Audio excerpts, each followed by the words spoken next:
Hello and welcome to the latest in our series of podcasts, In-House in Conversation. My name is Rowan Turrell and I'm the Head of Dispute Resolution at Boyes Turner. I'm delighted to be joined today by Emma Lilly, who is the Head of Legal at SD Works, a payroll software provider. And I'm going to be talking to her about her route into law and some of the issues that can be faced when growing a team, particularly around qualification. So Emma, thank you very much for joining me today. It's lovely to have you with us. Oh, thanks for having me, Rowan. Happy to be here. Brilliant. So starting at the beginning, can you tell me a little bit more about your journey into law? Because I think you followed a slightly unconventional route to your qualification. You got that right, definitely.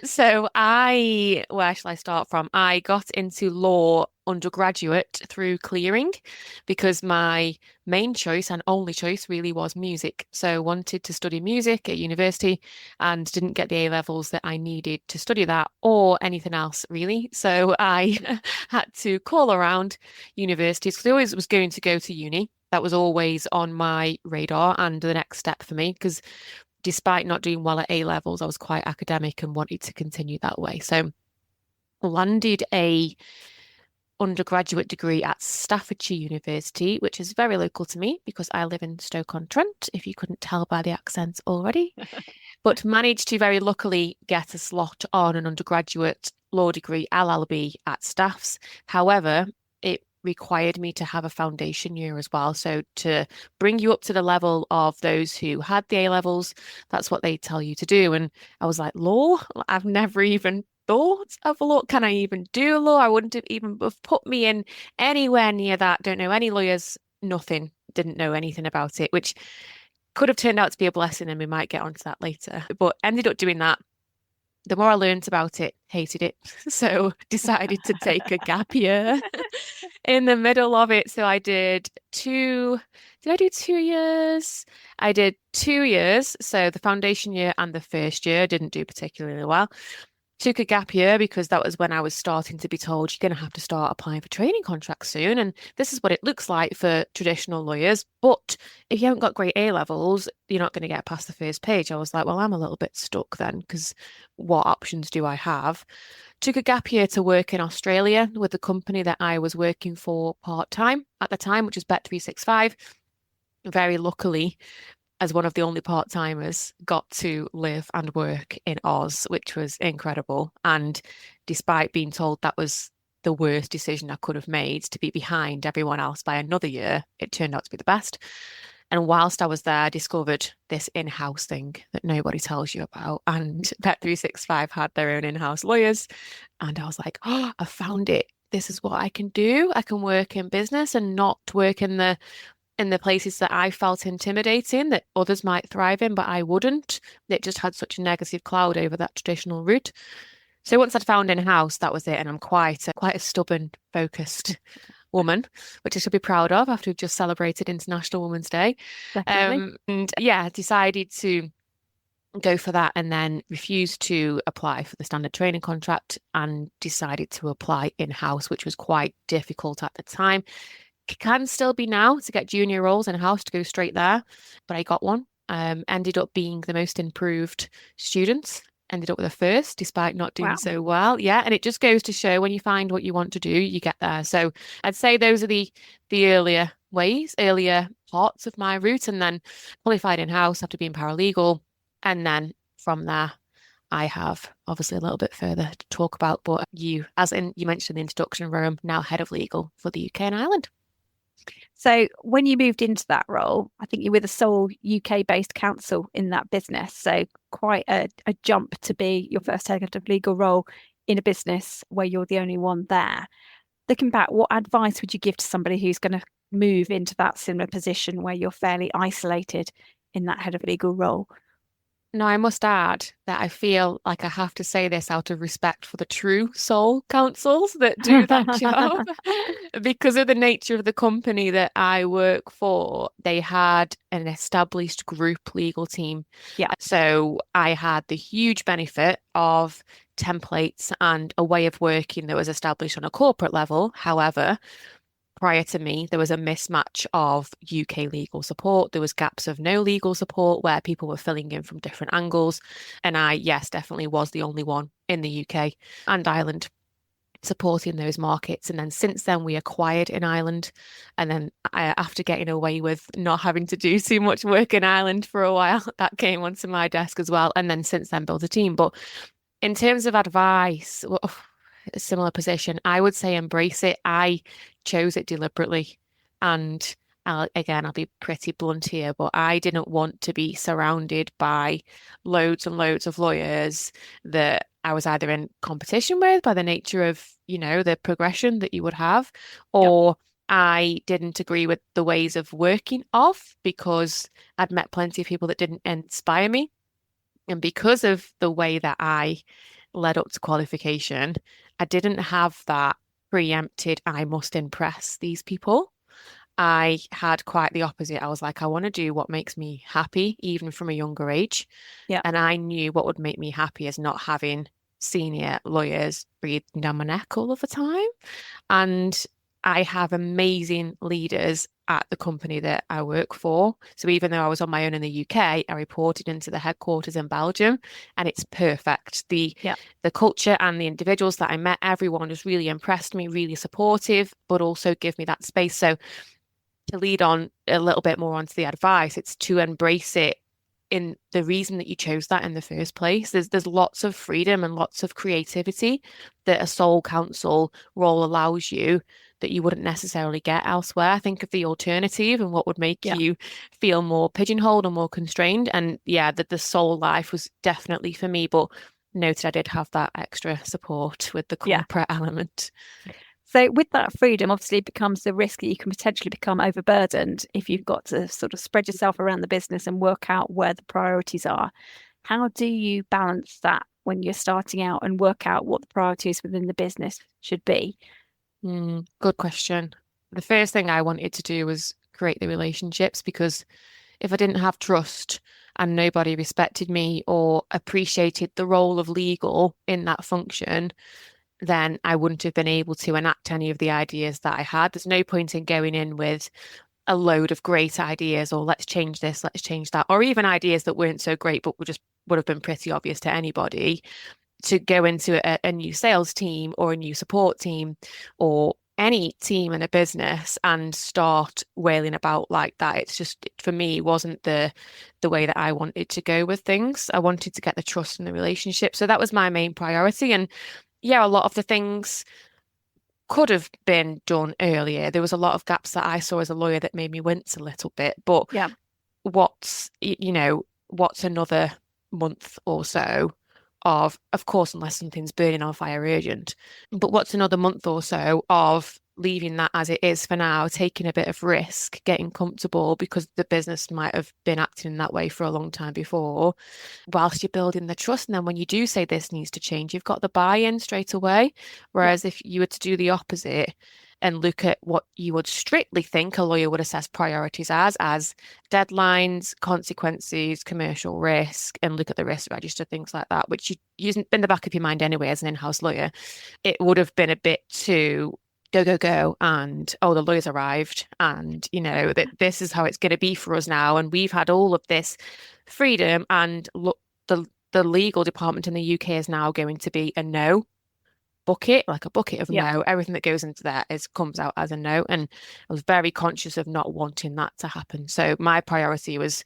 fostering trusts, relationships, meeting people when I could, which was difficult because I started towards the tail end of COVID.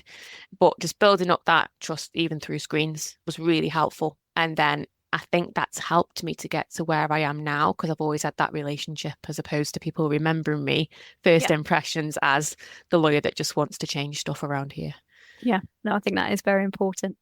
Now, alongside doing all of that and sort of progressing your career, you've also been very passionate about supporting other people through their careers as well. And that's involved running your own business called the In-House Potter. Can you tell me a little bit more about your kind of side passion, as it were? Oh, I'd love to. How long have we got? Because as soon as somebody asks me about this, I just smile and it makes me really, really Your happy face did to light talk up. about. Yeah, gosh, how did it come about? So it came about from me being upset and frustrated about what I'd been through at the start of my career.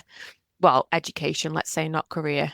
and wishing that nobody else had to go through what I did. And there's lots of different things amongst that. So there is bias depending on where you are from. Now, I know I'm very privileged. I'm a white female and I have lots of other privileges around me.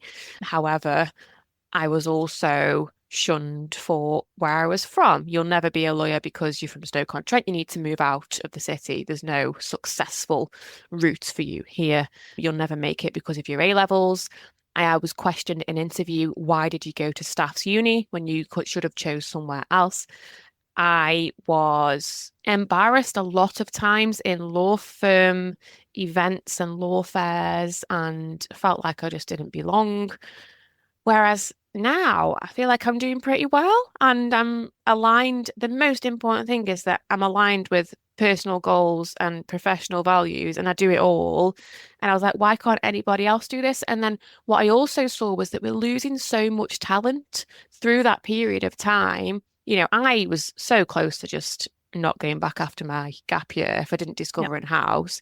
And plenty of other people that I speak to day just give up law because they don't feel like there's a home for them. And there is a home for them. And you should be proud of that. So in-house Potter, the Potter in the name refers to Stoke-on-Trent. For those that know anything about Stoke, maybe from the football team, we are called the Mighty Potters for a reason. Let's not get into the performance at the moment. But yeah, we're the Potteries. So, and it's also a nod to my roots and anyone's roots. Doesn't matter if you are from the more prestigious area or not. It's just to be proud of where that is and where you want to be.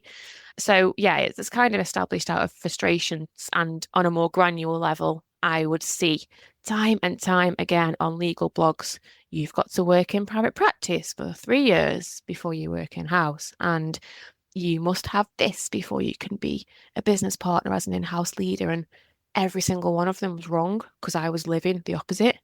Yeah. And I started anonymously online combating those myths. And then when I felt a little bit bolder and I'd got a little bit more senior, I started to show my face and it's grown from there, Rowan.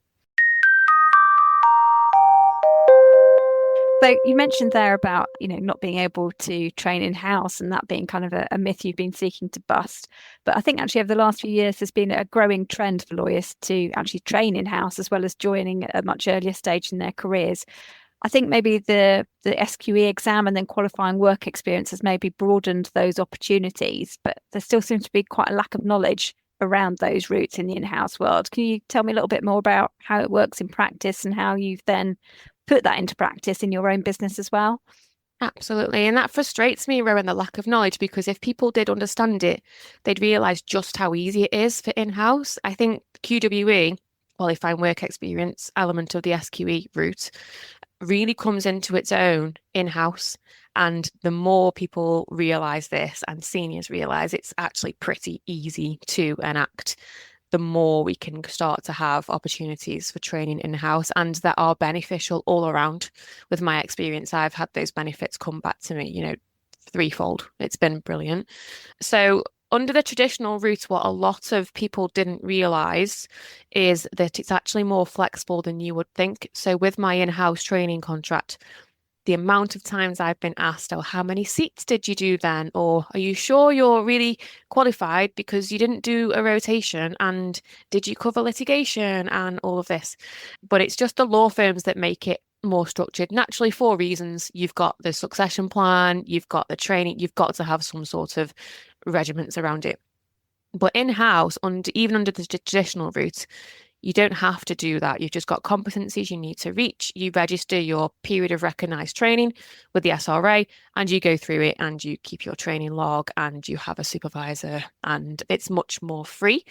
So I was the first person to be trained by my company. So I helped my senior register us as a training principal and as a provider and then work through the SRA bit. And I think that's really helped me to see the differences as to what we've got now. And there aren't, from the QWE side, it's not major. So to offer an in-house training contract in quotation marks now is even easier because QWE is even more flexible. So how it works is an individual has to pass the SQE, which is a set of exams, SQE1 and SQE2, and complete 2 years full-time or equivalent of qualifying work experience. But that qualifying work experience, as it could have been before, but people didn't realise, can be broken up. It can be across different providers, up to 4, and you can do it flexibly alongside your exams. Coupled with the fact that how I studied my LPC was I did the LPC part-time at the weekend alongside my flexible, let's say, training contract in the week. A lot of people didn't realize you could do that either. A lot of people think training contracts and LPC training contract like in a certain order.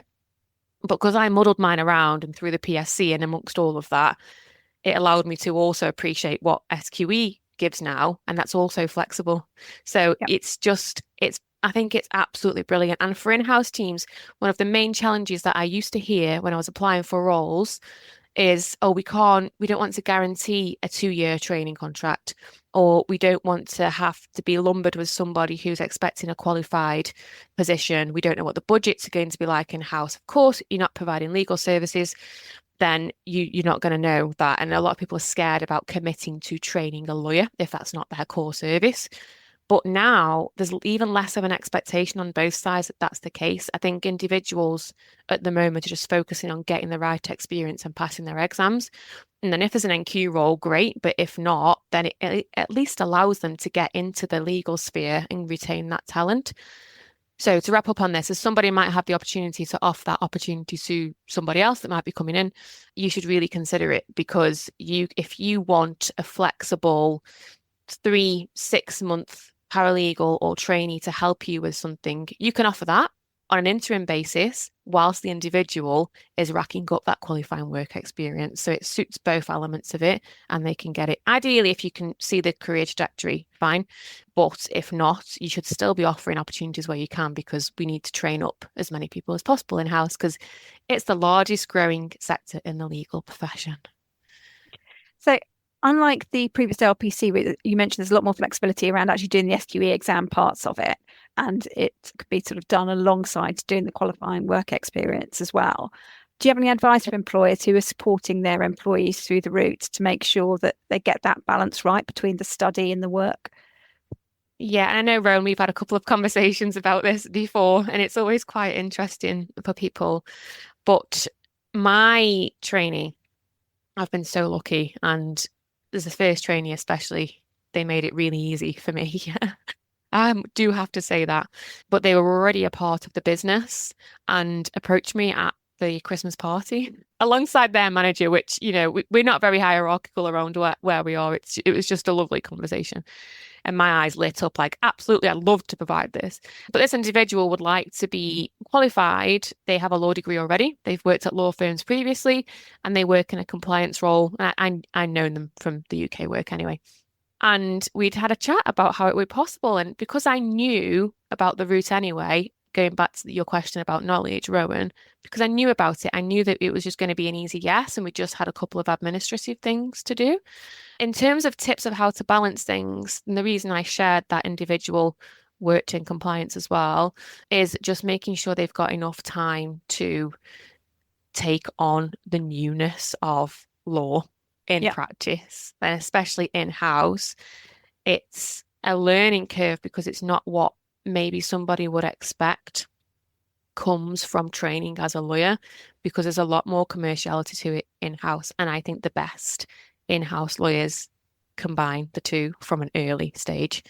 It's giving them the time and the support and the freedom to figure things out in their own mind as to making a judgment, not only knowing the law, but thinking things through. And then when they get it, it's like, wow, yeah, you've got there, but it's hard to explain until you've worked on a scenario that involves all of those elements. But getting to know the business does take time, and it's giving them the freedom. I also advocated for my trainee to have sufficient time off for exams. That's what I was awarded. I had a day per exam of revision, and then the day of the exam at least, which is ultra important, even like for the SQE especially, because they're so crammed. It's a lot.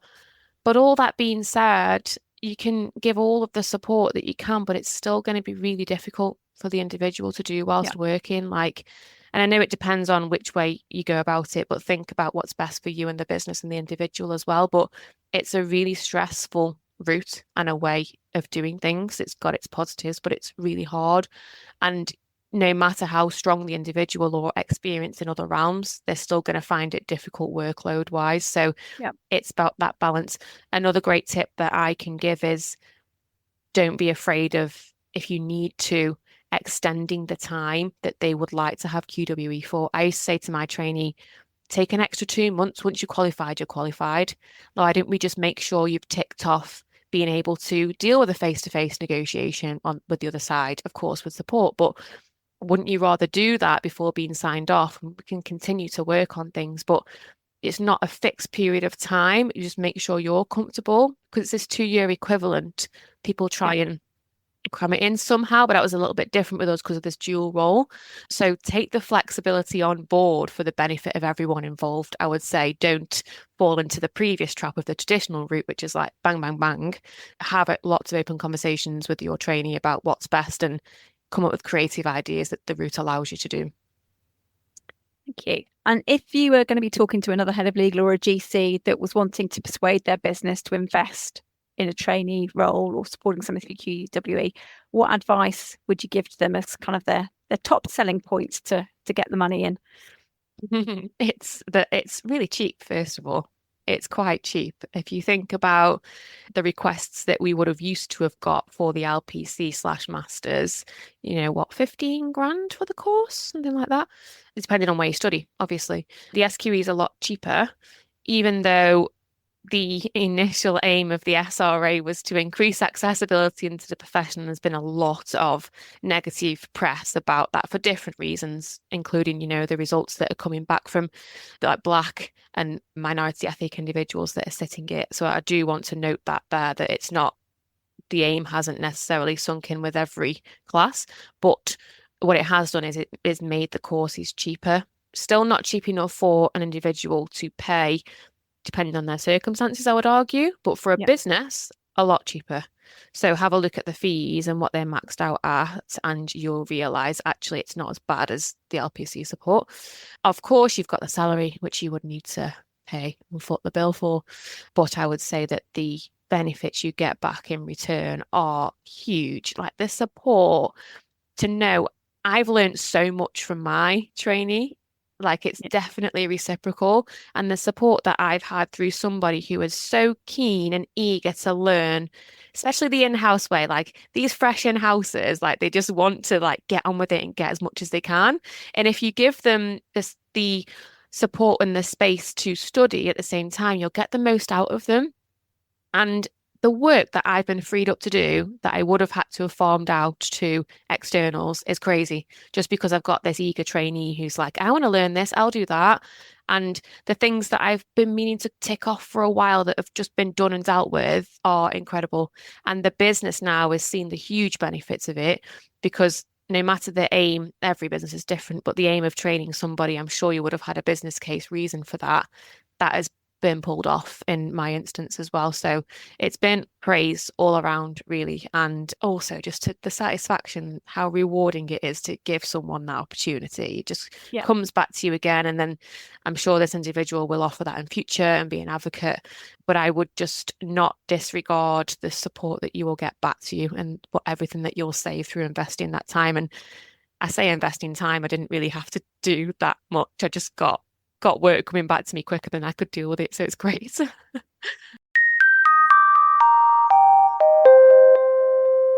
The last thing that I wanted to ask you about was one of your other passions, which has been your campaign to persuade the Law Society to have its admission ceremonies outside of London. Can you tell me a little bit about that and where you've got to with that campaign? So by now, Rowan, you and the audience know that I like to challenge things that I don't agree with and want to change in the profession. So part of one of those things that I mentioned at the beginning, me not feeling welcome to the profession, was that because of the way that I qualified and went about studying, in the same year, I was invited to graduate from my LPC and Masters and be awarded and be officially admitted to the role in London in the same season. And my family couldn't afford to go to London to celebrate those things, to buy the tickets and the gowns and the train travel. Gosh, wow. Like we just couldn't have done it. And secondly, even if we could, I wouldn't have felt 100% welcome because I felt a bit pushed out by the fact that, oh, I can only go to London. Does this mean those that can access it easily are better than I, or that's the welcome that you've got? You have to travel a long way. And gosh, there's people that have to travel further. We cover the England and Wales as a jurisdiction, and London is the only place you could be formally admitted. So we chose graduation because I felt like that was more of what my family had an involvement in, because they saw the toil and the tears after coming back from the library, and I can't deal with this dissertation and I can't do it anymore. And then naturally qualification came from that, but splitting them out, I thought I wanted to go to graduation with my friends and students and the tutors and celebrate that way. So graduated in London, stayed over the hotel. And then later down the line, I thought I should do something about this, because it's not just me who either has to put some sort of financial bill or not turn up because of other accessibility reasons to get to London. We need to keep the London ceremony. Absolutely. It's Chancery Lane and it's a key part of the Law Society, but can't we do something else as well? So started to campaign against the Law Society. Well, I didn't campaign publicly at first. I approached it gently and didn't get the answer that I wanted necessarily. And I wasn't expecting a yes straight away, but it was a bit trudging through mud to get somewhere. So I thought I'm going to need some traction. And I had the online community of In-House Potter. So raised a petition.